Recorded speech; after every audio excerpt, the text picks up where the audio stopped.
You know, Bill and I have spent many, many evenings in many, many concert halls in many, many places of this world, cities of this world, sitting in dressing rooms, talking, I guess as any two pianists would about some of the pitfalls of doing what we do for a living with these two musical giants that we call pianos.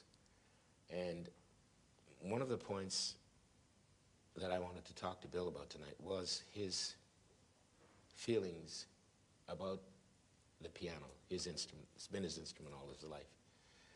Here we are sitting playing the two giant Busendorfers, Bill. What were some of the pianos like that you had to play during the early Kansas City days? You mean they weren't Busendorfers?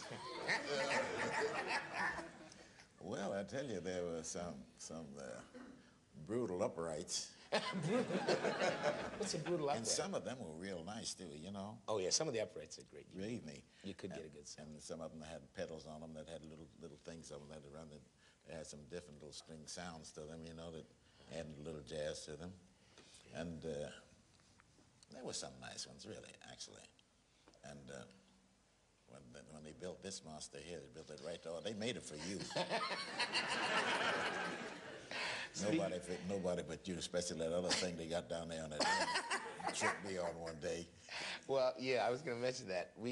Bill and I played a concert somewhere in Germany.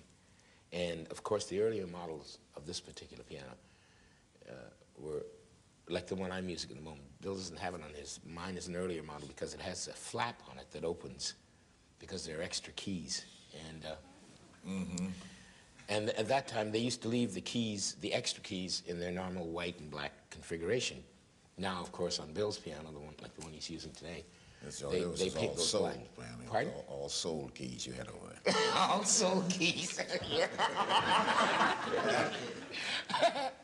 Anyway, one night I preceded him on a concert, and I went out and was fairgrounding a little bit, and I was playing double octave things.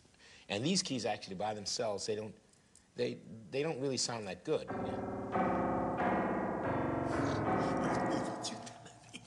I'm telling you now. But in tandem with octaves, then it gives it a lot more body.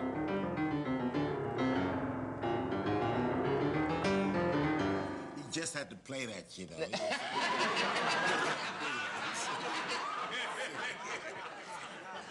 So I went out and I was playing this with the trio, and inadvertently forgot and left the flap open.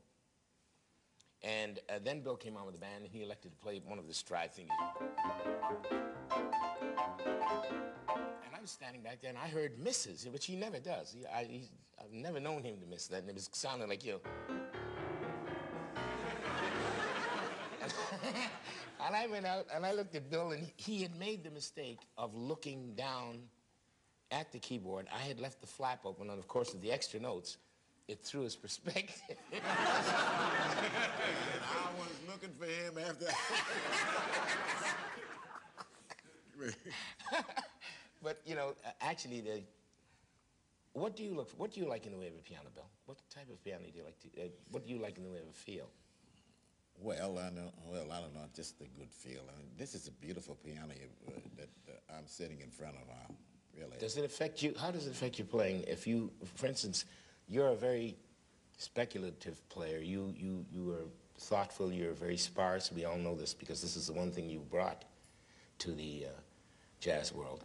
And if you run into a piano that is very light, let's say, does it have any particular reaction on you?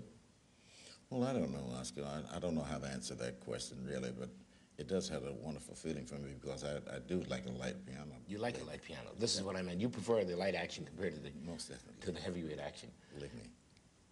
I would like to do to illustrate Bill's touch. I'd like to do a tune that I have to admit that I didn't realize was his composition until about 2 years ago, when we did a performance together. Why don't we do a couple of choruses of Blue and Sentimental? Yeah, that would be nice. Help my ass cap anyway.